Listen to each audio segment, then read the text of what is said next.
What's up, guys? We are back with some 7-point old school singleton action. And I got something really cool for you today, actually. I am joined by Evan Jerkunica, who is a an active old school player currently, I believe, playing in the Winter Derby. And he found some time in his busy schedule to play in the 10th online 7-point old school singleton event. You want to say hi there, Evan? Hey, how's it going? Hopefully, pretty well. I'm doing pretty well. And we're going to be doing commentary on a match that Evan played in his semifinal a couple of days back against Guillaume, a Frenchman who I actually played in the quarterfinals, I believe, of the ninth online old school singleton format. And Guillaume and I had quite a battle, and I managed to prevail 2-0. And Evan played against him as well. I'm not going to obviously spoil the result, but Evan really wanted to do some commentary on the match that he played, and very courteously invited me to do co-commentary with him. So we are going to be doing commentary on the match. Before we kick it off, though, I feel like it would be worth it to do a little bit of discussion of the decks involved. So I'm going to bring up the first deck. This is Guillaume's deck right here, and I believe that Guillaume's deck was. You can correct me if I'm wrong, Evan, but I think that Guillaume was playing pretty much the same build that he played against me in the last event. Do you have the I deck believe list? that's correct. Yeah, do you have the Yeah, deck list in front of you? I do, and I have my sort of homework I did on it before I played him as well. Oh, okay. Well, what did your homework determine? Well, it's just sort of the intersection of my deck and his deck, and I was just surprised at how few creatures he had. Yeah, That was really surprising to me, and it's kind of controlled to the nth degree, as far as I could tell. yeah, it is interesting actually. If you think about the blue-white deck that I use and the intersection in terms of spells between our decks, there's quite a bit of overlap. If we go from the top corner, I can list the cards that we had in common. So Control Magic, Steal Artifact, Copy Artifact, Recall, Sonic Blast, Counterspell, Power Sink, Spell Blast, Brain Geyser, Old Man of the Sea, Argivian Archaeologist, Preacher, Spirit Link, Sword Splashers, Wrath of God, Disenchant, Divine Offering, Land Tax, which I regretted, of course. I talked about that. And Jalem Tome, Chaos Orb, Icy Manipulator, Disrupting Scepter, Jamday Tome, Felwar Stone, and finally the Island of Wak Wak were the cards that we have in common outside of lands. But you're right, he took a really big departure from what I went with, which was basically I decided that ultimately the best control strategy in this format was to just use big creatures and to take advantage of the big butts that these creatures had, which allows you to close out a game after using the creatures to block with. He actually did not use a couple of the really strong defensive tools that I decided to go with, particularly the Wall of Swords and the Giant Tortoise. And Mm-hmm. in place of that, he actually ran with a couple of cards which kind of gives fits to control decks. Most foremost among those, I think, are the Time Elemental and the Witch Hunter. And Yeah. To me, it looked like he was attempting to get some sort of lock where he's bouncing creatures and then stealing them, or bouncing all your permanents. There's some sort of locking thing, something kind of thing. Yeah, you know, it's interesting to me though because that's sort of the end game, the end game strategy for control decks in the format. But I feel like the way that you arrive at that end game is simply by not dying, and Yep. and in order to sort of not die, I think that the big creatures are surprisingly robust and good at dealing with that. It's just being able to answer your opponent's Serendib Efreet by just playing an air elemental or something to get in the way just feels so much better than playing in Time Elemental and dicking around, like trying to bounce their Serendib Efreet and tying up all your mana every single turn. But Right. I mean, clearly it worked. He's managed to make it to the top eight on multiple events, so his deck is definitely good. As far as the points go, he's got Brain Geyser at 2.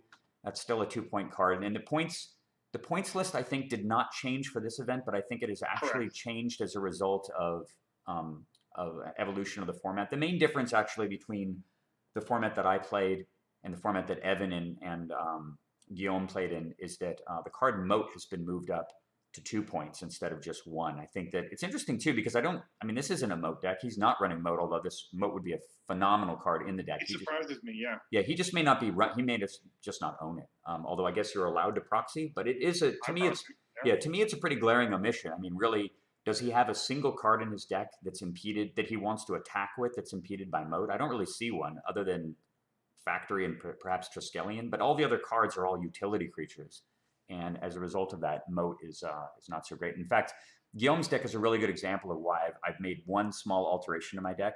Obviously, Moat moved up to 2, and I was already very soured on land tax to begin with. So I removed land tax from my deck. That freed up 2 points.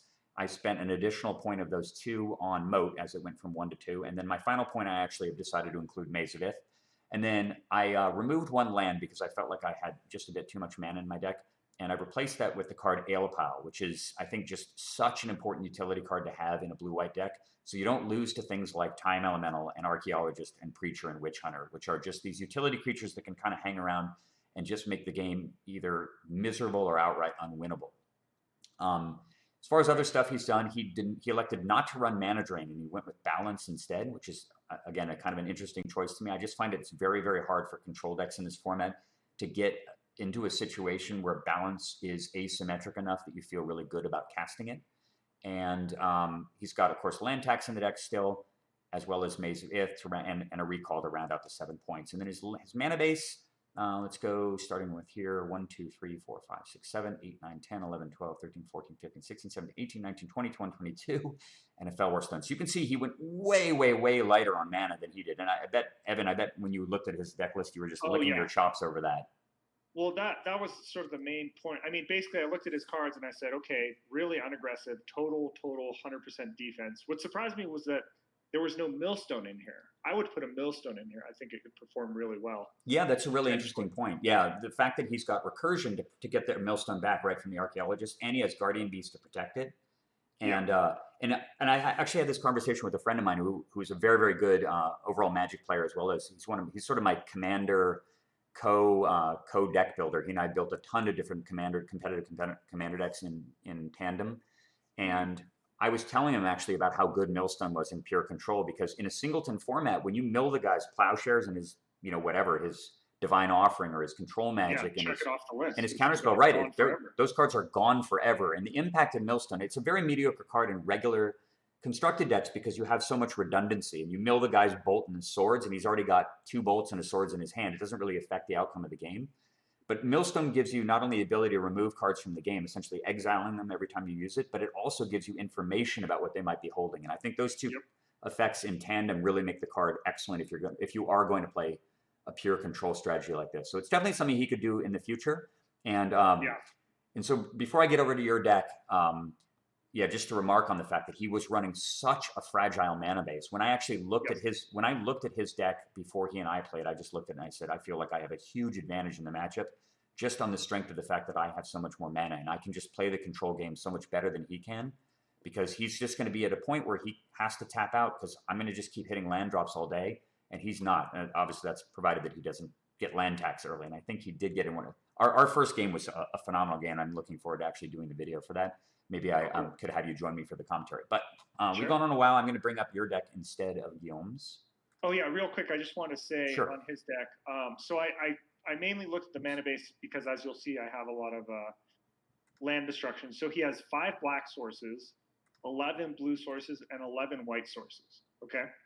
And then he has 6 double blues, 4 double whites, 4 single blues, and 6 whites. And then he has the Fellwar Stone, which I'm not playing white. I'm only playing 1 blue card, and I'm playing no white.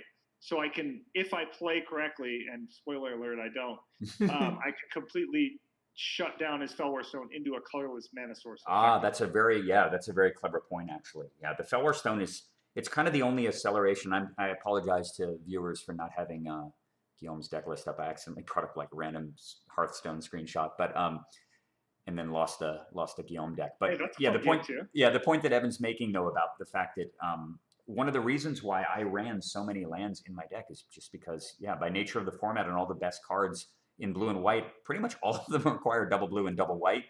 And if you're able to shut off your opponent's Fellwar Stone, that's a critical piece of mana that he might be counting on to cast things that cost double white. And Guillaume has so many of them. Plus, spoilers about Evan's deck, Evan has a big land destruction component in his deck. So he can actually use cutting off a particular color, and particularly doubles of that color, as a viable strategy. So without further ado, I'm going to bring up Evan's deck, and I am going to have him talk about it. All right, I've got your deck up in front of me so everyone can see it. Great. Me as well.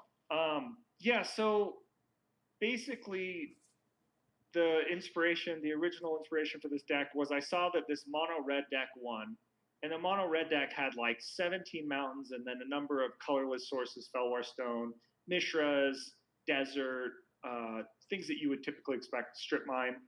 And I sort of looked at it, and it was kind of a mid-rangey red deck, although it did have its cheap beaters. And I was like, hey, I could really wreck a deck like this.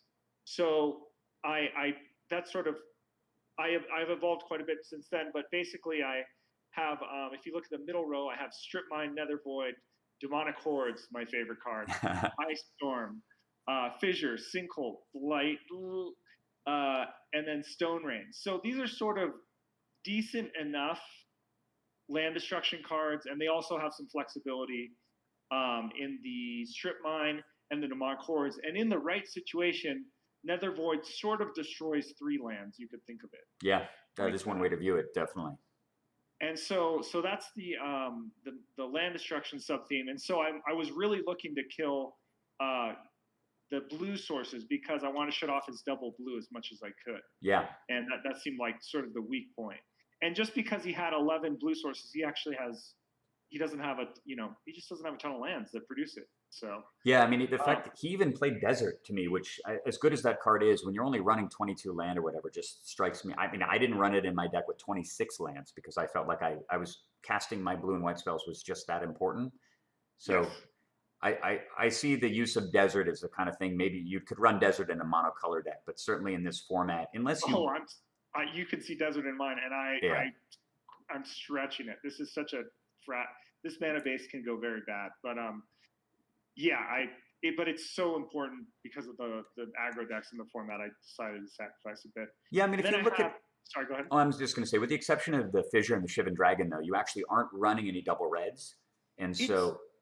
It's really, in my mind, this is a mono black deck with a splash. This is a black deck with a splash of red, and it's all single red pretty much. Yep. And then just the touch of green, the smallest touch of green. Yeah. So go on and continue with some of your other choices. So just continuing onward, the next sort of big sub theme is just sort of hand destruction. Yep. So I opted for Demonic Tutor. That's mostly a Mind Twist, but it can also be a Demonic Hordes in the right situation. Right. And then Mind Twist, of course, that's just the meanest card. Although this format gave me it actually took a little bit of the luster off of Mind Twist because a lot of times you draw it late, they have no cards, and it's not that great. But it's still good in this matchup because I can Mind Twist to set up an important thing I can't get countered. Yeah, absolutely. You can pave the way for something like a Demonic Hordes or a Jaime de Tome or just one of the game-ending finishers that can close things out. Yeah, I think Mind Twist is a card I actually discussed a little bit in my Old School Singleton intro video, and I talked about how it's kind of one of those weird tweener cards in that it would be way too good at 2 points, but at 3, it's kind of a little bit too pricey, and it's for the exact reasons that you described. Obviously, Mind Twist has that problem in general across all formats, in that the timing of when you draw the card really affects it, to the point where Mind Twist went from being on the ban list to being legal to being unrestricted in Modern Vintage because of how fast the format got. You can imagine having like as many Mind Twists as you want. Yeah, nobody plays it because the format is so quick. And really, the thing that's really reigning in Mind Twist a lot in the 7-point Old School Singleton format is the fact that fast mana is just not around. Unless you're playing green, you're not generating fast mana. You're playing at a very plodding pace, and there's enough decks that are kind of just at your throat starting on turn 1 that you really don't have the opportunity to Mind Twist them unless you've kind of already stabilized the game and your deck has already kind of implemented its game plan. You're probably going to win anyway. And that sort of the card is obviously going to shine against a control strategy no matter what because you can cast it later in the game. But there's enough aggressive decks in the format, particularly the mono white and mono red decks, that you can draw Mind Twist even early in the game and you just will never have a window to properly cast it because you're just trying to fend off damage the whole time. Yeah, it's been near useless mid-game. It's kind of disappointing. I love it. I still love it, but I love it less now. Yeah, and it's a big ask though because spending almost half your budget on a card that is very situational. It's the same sort of thing that I encounter with land tax. Obviously, the card can do insane things when you draw it at the right time. But I really think that for people who are interested in diving into this format, when you're figuring out your points budget, you really, really have to always be thinking, don't think of the best case scenario, the 15 to 20% best fringe scenario where your card is working at its best, think of like that mid-range part of the randomness and distribution of when you might be drawing this card, and ask yourself, how good is this card going to be when I draw it on turn 8 or turn 10 or something? This is kind of the reason why the Moxes, in my opinion, do not belong at 3 points, because having a card that you top deck it on turn 7 and it's interchangeable with a basic land, and you spent 3 of your 7 points on it, is just ridiculous. Totally. So continue on. You've got a lot of really neat cards in here, actually. I wanted you to talk about the bottom row. Oh yeah, so the bottom row, that's my favorite. So this is sort of, I started playing this game when I was about 10, maybe 11 years old, and this has all the favorite cards, all my favorite cards there. So it has Shivan Dragon, Sanger Vampire, Triskelion, Guardian Beast, that's a proxy, Gwendolyn de Courcy, also proxy. I'm gonna skip over Xeria for a sec. Hippie is just dominant. Sedgetroll is really the MVP of all these creatures. Absolutely top tier, yeah, in the format, probably one of the best creatures in the format. Period. How you kill it is Swords and Disintegrate, right. and Terror, pretty much. It's really strong. So basically, the idea is I put down a body that's very difficult to kill and is somewhat resistant to moat. That's sort of how I chose these creatures roughly. They're kind of mid or upper mid range, and I just wanted to put it down, and they have to really spend something significant to kill it. Yeah, seems like a good strategy. And most of them are black, so Terror kind of gets hosed by them. Yep. Kind of hoses Terror.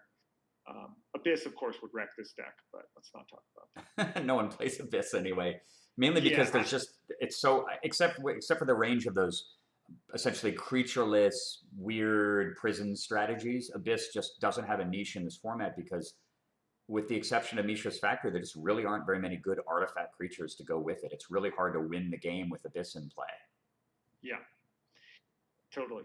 So yeah, I had an earlier version of this deck that had all artifact flyers with Abyss, like Dancing Scimitar and Clockwork Avian and stuff. Yeah, it's just crappy. Those things they're so mediocre as creatures.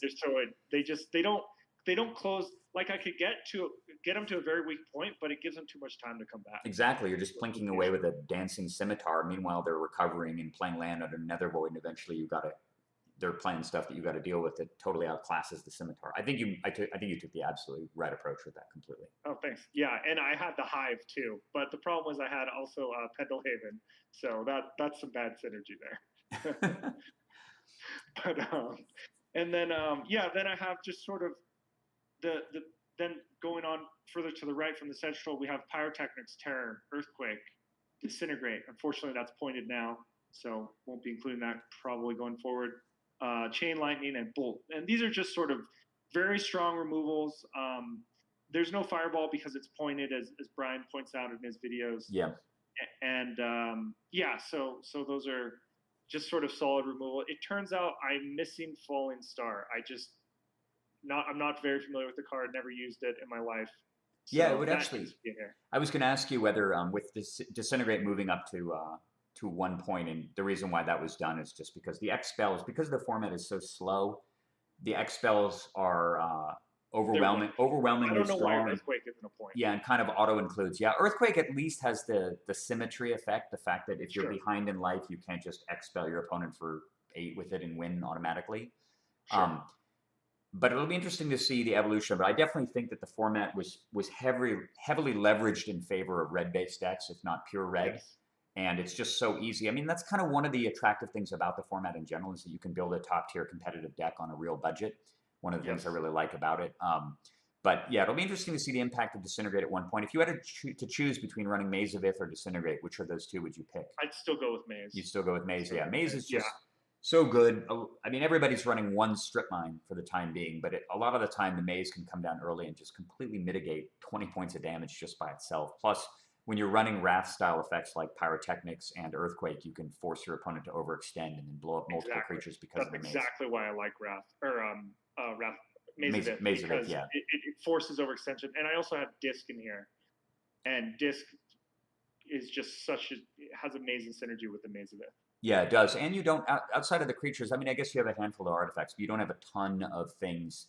It's not like you have a board full of mana-producing things that the Disc kills, or a bunch of mana-producing creatures. The Disc is very, very frequently going to get three for one, 4 for 1, or maybe it's something like 4 for 2 against your opponent, and it gives you Yeah. a very necessary reset button that you're missing because you don't have access to white. And having Oh yeah. and Yeah. Sorry, go ahead. oh, and I was going to say that one of the biggest problems that non-white decks face is I mean, I guess you have both the shatter and the detonate, but without recursion, you're often in the situation where your opponent will get a critical mass of artifacts, and you can't really deal with it because they've just got 3 or 4 problematic artifacts in play, and they're all capable of winning the game. And having the Nevernor's Disc as an out for that allows you to get back into a game that you would have lost otherwise. 100% right. Yeah, and so I was really impressed with Guardian Beast and Sedge Troll, Hippie. Exeria Arian, the gold, red, black, green card. Yeah, I put it in there kind of as a right lark. I mean, I was like, oh, like, and I did that in the Derby too. I'm like, I wonder what 2 recalls is like. I don't have time to test. I'll just put 2 recalls in. I can spoil it for you. Yeah, not good. It's so, I didn't draw, I played 7 matches total, including the one after this. Didn't draw a single card off it ever. Yeah, it's not too surprising. I mean, obviously, you're going to be struggling to cast it in the first place.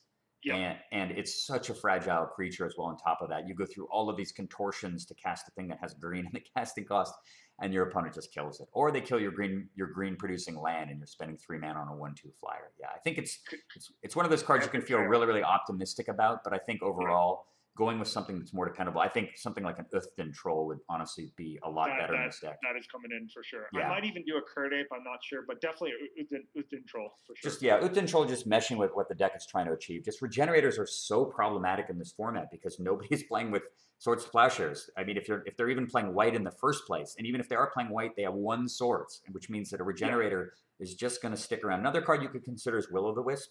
It kind of has the same general effect as Maze of Ith. Yeah, it's like a terror effect. It's like a Maze of Ith, effectively. Exactly. You just play in a Will o' the Wisp early, and it really forces your opponent to have to deal with it, and often in a roundabout way because the regeneration is so cheap as well, and can force your opponent into trying again overextending and getting disc, and it survives the Nevernor's Disc as well. It's just another card to consider.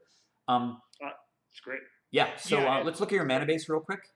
Sure. So it looks like I'm never going to be able to cast my double blacks because I have a triple black with a triple black upkeep, and then then I have Sinkhole, Blight, Sengir Vampire, and Hippie. And him as well up there. And him. Oh, and him as well, of course. Yeah.